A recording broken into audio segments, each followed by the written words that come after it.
Hello, this is Steve Ramona, your host for Doing Business with a Servant's Heart. I want to thank our sponsors, Infone, and with Infone, you can place your business on everybody's cell phone, turn their business into a web app, and with a click of a button, they'll have access to you 24/7. And also Pantheon.fm. Have you ever thought about monetizing and taking your podcast to the next level? Well, Pantheon can do that. Let us show you how. Reach out to Steve Ramona, the host, at infone.co/SR1, and I will go over with you how you can make your podcast really stand out. Let's enjoy the show. Thanks again, everybody.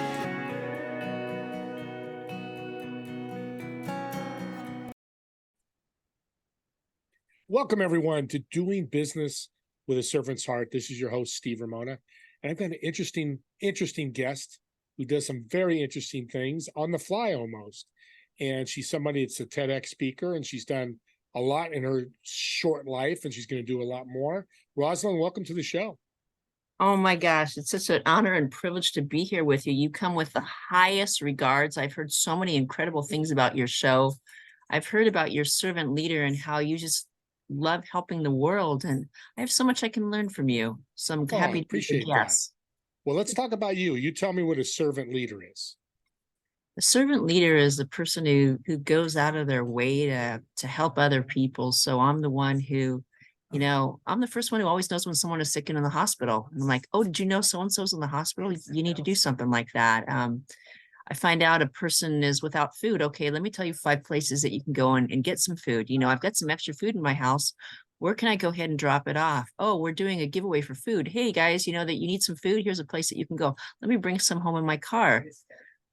I have friends who always say, Rosalyn, can you drive your car? Well, the price of gas, I guess I'll help you out. That one's a little tougher, but I like to make carpools. I like to help people out. I'm the one in the family who says, hey, such and such is happening. Could you do this? Could you do that? It's always having the giving heart. And to me, it's not always financial. It can be being there. That's right. It can just be being there and being the person. A really spectacular thing. I remember there was a lady who was the husband of a guy who was a serial killer. And he was in Walla Walla, Washington. And this was the first interview that she had done. And I said, we're just having a conversation. I think it's really important for the world to know what it was like to be with a serial killer, to learn that he had planted the body outside your bedroom, out in the window in the garden, to find that, to wake up one day and find out this information, because I promise and assure you, there are people listening to this show who live that same very life and will benefit from what you say. Or, interviewing Tyler Gordon, who was the one who painted the picture of Kamala Harris and kind of embarrassed and kind of shy and introverted. And I'm like, you never know when the words you say can change someone's life. And you can look at the 3 million people he has, and it's just being there. Yeah, that's a good point. Being there. That's the key. So let's talk about the book. You just had a book come out, correct? Oh my God, it's coming out any day. It's coming out. By the end of this week, there will be a book called The Captivating Speaker, 25 Tips on Public Speaking by Rosalyn Kahn. I have a coach, his name is Lee Pound, and for as long as I know you, of my 3 other books, he says, Rosalyn, when is that book on public speaking coming out? You really need to write a book on public speaking. You really need to write a book on public speaking. So he is excited beyond words. And I want to tell you a couple of things I'm really proud about. It's that handy book that you can carry in your pocket when you're up for the major speech of your lifetime, and you can turn to the right page, and it's going to give you that advice. But what's amazing is when you're writing a book, to those of you who are authors out there, it's to have those people write the forewords, so people to go ahead and endorse the book, which often goes ahead and makes it happen. So I'll tell you a story, and you know this very well. It's all about connecting with people. And so I was tired. I'm always tired. And I had done an art show and everything else. And my friend invited me to the thing on Monday morning at 8 o'clock, and I was tired. I already ate my breakfast, but I come with gifts. I have food, I have broccoli, I have this and that, and I put it on the table, and an old friend says hello to me, another one says hello to me. And I am a lifelong learner. I have an intense curiosity. I love to learn. And I'm listening to this question this gentleman named Bob Choate goes ahead and asks, and he's an NLP person. He is the biggest lifelong learner I've ever met. He's got 7 or 8 different master's degree, and you say you learn more about listening, and I should shut up and start allowing you to talk, but you said you wanted to know my story. So I sat and listened to him for a very long time. And at the end of it, I said, I'd love to have you on my show, and could you write a foreword to my book? And he says, there's a better person than me. There's the person who's the international president of the National Public Speaking, Jim Cathcart. And I think he'd make a terrific person. And I was like, oh my gosh. And I send my thing to my writer, and he goes, oh, that's a good person, Ron. That'd be really good. That'd be really good. And then I reached out I've been in Toastmasters for about as long as I've been teaching. And there's a gentleman who's pretty high up in the Toastmasters, the international director. His name is Alfred Herzing. And we all know about busy people, right? Yes. Oh, yeah. You want to get something done, you ask the busy people, because they're the ones who can make it happen. And I was throwing a dart in the wind, and I said, I'm going to send this to him. And he responded in a day, and he loved it. And he wrote the most beautiful testimonial. And it's those busy people like Grandma Sparky, who's got millions and trillions of people who follow her because she's starting kids with cities and worlds around the world to stop violence. And she says, I'm really busy writing my book, Rosalyn, but is it okay if I do it on Thursday? Love it. That's great. Thursday's fine. And then there's those people, I don't know if I have time. Well, if Alfred Herzing could find the time, and he's an international director of public speaking, what about you? And so it's really going to help people, because there's stories in there about real stories about, I had to add some, and there's one about taking criticism. And do you like criticism? Who does? No. And so I had a really hard battle in something in my day job, and it said, you got to take what people say and ask yourself what you can learn from it. And so whenever you have a painful situation in your life, you have to look at it and say, what is there that I can learn from this? And I was at a concert the other night. It was the Walt Disney's concert, and they had movies in the background. And I was overhearing this conversation, and a person said, if they've been doing it such a long time, they should know at least that. A little voice in my head went off about some criticism. And I'm like, well, hey, my excuse at the time is, if you were under pressure and you had people hounding and pounding you, wouldn't you forget the most important things? And so I learned I'm an artist.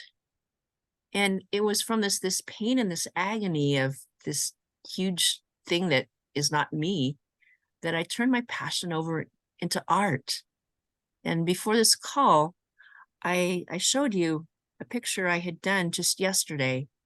And they say that many of the world's famous Edgar Allan Poe, the famous painter who's on the back here, names escape me when I'm nervous. It'll come to me. They all started painting later in life. And as I just turned my 60th birthday, I'm not embarrassed to say it was my 60th birthday, my sister said to me, you've got to learn a new skill. I said, I've already got one. I'm painting. And what's amazing is the cheerleaders. I have all these amazing artists who have seen my gift, and they say, keep painting. Just keep painting. And there's a friend I know who's running for Congress in Orange County. Her name is Dom Jones. Dom Jones will be the first African-American congresswoman to be elected. And what I love about this lady is she began as a homeless person. She had her mother who worked in the schools, and they didn't have a place. And so she was friends with all the workers. And we met one day, and she looked at me and she said, I have this great intuition, and if you follow me and do it, you'll be amazed at the results. And she said, you are an impressionist painter, a modern impressionist painter. Wow. And so I had my first, where would you as a painter love to have your stuff shown in Los Angeles? Where would be the best place? Where would you choose? The most rich place? Museum, most rich place, yeah. Place got a lot of money? Yeah. Beverly Hills. And so Yeah. there I was in Beverly Hills with my art. And as a speaker, we all have this self-confidence, and sometimes it's like this, like, who's going to show up? Oh my God, I didn't have enough time call. I didn't have enough time follow up. I don't know who's going to be there. There's only me calling the list. I don't have anybody else. I need some help. Help me, please. And 50 people showed up. It was packed. I couldn't believe all the people that came out. And they say patience is a good virtue, and I went home lamenting that no one had bought any pictures and how upset I was. And they say, well, you just started, it's all okay. But this week I sold some of my pictures and some of my paintings, and I was so excited. And what's amazing is I'm going for this accredited speaker, and you need to have some speaking engagements which are paid. So when I got paid for my painting, I can count that one in as a paid speaking engagement. Nice. And then from that exhibit, I have another cheerleader, and she's done lots of art things. Her name is Betty King. She's a wonderful person from Palm Springs who has done plenty of art exhibits, helped me frame them, price them, and everything. And she says, I got a friend out in the desert. He said he'd love to have you. They're closed for the summer, but in October, he's got you down. We're going to have you in Palm Springs, where people like to buy paintings. Yeah. Rich area. Yeah, So what's your passion for painting? What's your big why? It is, as you got on the phone and we started talking, I was kind of talking a little rapid pace. I'm a little intense. And when I get excited, I can go a million miles an hour. But you mentioned the word painting to me.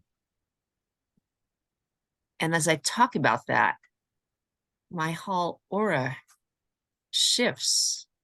And I used to tell people, I'm not an artist. I can't try. I can't do that. And they say, never say never. Never say never. And so it was in this pain, I discovered that I'm a writer, I'm a speaker, I'm a painter, I'm a photographer, I have a podcast. Everything that's connected to the arts is me. And someone said, well, where are you going in life? I said, I want something that has high creativity. High creativity is literally where I am at. And I wrote this piece this one day. I said, I do not know where the next door is, where the next door will open, but I know in my heart of hearts that there's going to be a bigger and better door that's out there than I've never thought possible before. And this one lady I met, she's with a school district now in a named district. And she said, I saw a video where you've got 40 accomplishments of what you've done in the world and this woman of honor you've gotten. I think we could use you as a speaker at our high school. That would be like pretty cool. And, I'll just send them my bio and my video of the 40 accomplishments. And you could have me as part of your staff. I could be working with you. You never know. Key out there recruiting speakers for you. You never know. I told you I already found a friend for you after our first meeting, right? Yep, absolutely. Well, that's a big passion. How many pieces do you have available people can buy right now? Probably 20 or so, but every day I've got a new one coming. I paint every day. Yeah. Every day. And my new web design. Now, if you want to see my current paintings, go to my page, and there's a picture on Facebook, and it's got like an artist palette, and it's me giving a speech about how I became a painter. And then there's another video done by Wanda Willis, and I'm taking a tour of the gallery, the place where my pictures were at, so people can see all those lovely pictures and me going ahead and describing them. And then there's one that's on StreamYard that doesn't have very many views, but you want to go visit this one because it's me on the day of that grand event in Beverly Hills, and it's worth looking at.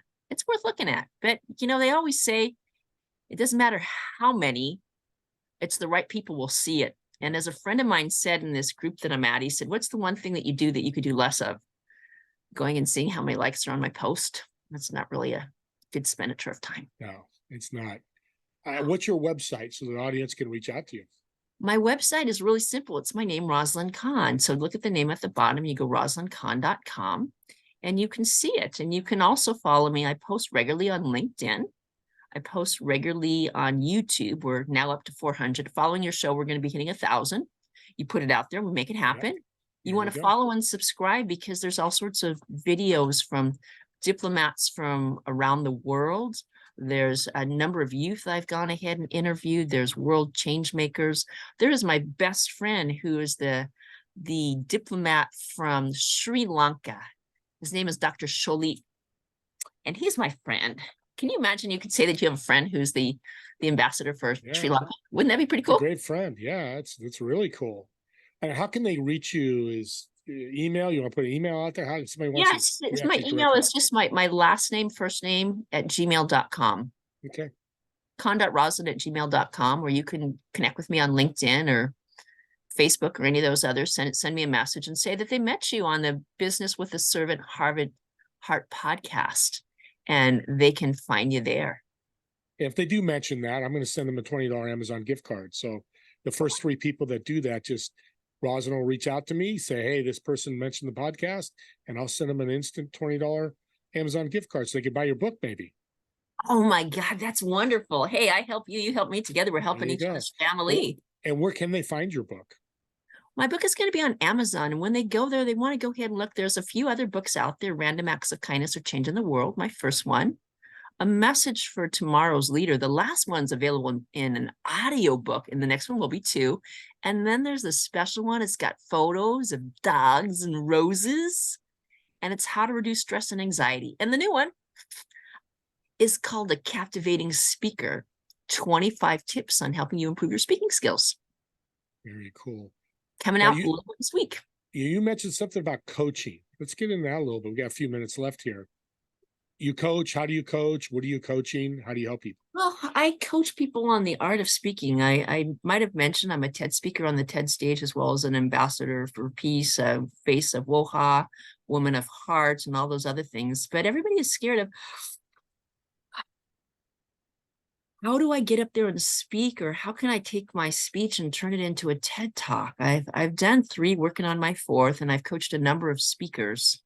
And I do coach people on the art of speaking and how they can get up and give that winning presentation. My mission in life is I'm a speaker who loves to tell stories that leave a legacy to last a lifetime. Legacies are important. And you tell their story, or you help them tell their legacy story? I help them tell their legacy story, find out what that story is and how to share that with the world. And that's part of their speaking. And that's part of their speaking. Everyone has a message deep in their heart. Through my vast experience in public speaking, I can take what a person says and summarize it in a sentence. And students are amazed with when they're working on something. How do you just do blah, blah, blah. How'd you do that? Just a little practice. Been doing it for a few years. How important is this story for your speaking and your business? It's really important to have a story. People don't like facts, they like stories. So if we start with, I grew up as a family of 7. My biggest event in my childhood was I had scoliosis at the age of 13. And that became a marker in my life. It became a moment where I had to take some time in, and I credit that to my wonderful gifts that I have, my intuition and my writing. Because when you take time in and you think the rest of the world is somewhere out there, you begin to see what's really important. And it's from that I got my battle, my cage, and I was ready to go out and change the world. And, the rest is just history of how we unravel that battle and how we unravel that cage and how we come out and let the world know that anything is possible. I like that, rattling the cage. Anytime you do that, something's going to happen. Might be positive, might be negative, but it gets action. Action's a good thing. It does. And they say when you're down and out and wherever you are, you got to get up and start moving, start dancing, start laughing. It's a way to break the depression or break the anxiety cycle. Right. Well, it's been a great show. We're running out of time here, but this flew by. You had so much great information. You've done so much in your life, and I want to thank you for taking the time being on and helping my audience. But can I ask one more favor? Do you really have to? I don't know. I guess so. Okay, let's do it. What tip can you leave my audience? You've been through a lot in your life, but what could help them in their life? I think the one advice I have to give people in their life is I've talked about the highlights in my life. Life isn't always a bowl of cherries. And the biggest lesson I want the audience to know is when you have those moments of pain and sorrow, they're not there to hurt you, they're there to help you. If you can look to find the lesson of what is it that I can gain from that, that pain is the growth that's taken you to become the best version of yourself. And if you need some more help, just reach out to Rosalyn Kahn. I can help you. And Stealth Life is a great podcast that you can go to that can help you give the answers that you want to help the people you want to help in the world. So that's my advice. And that's the way it is.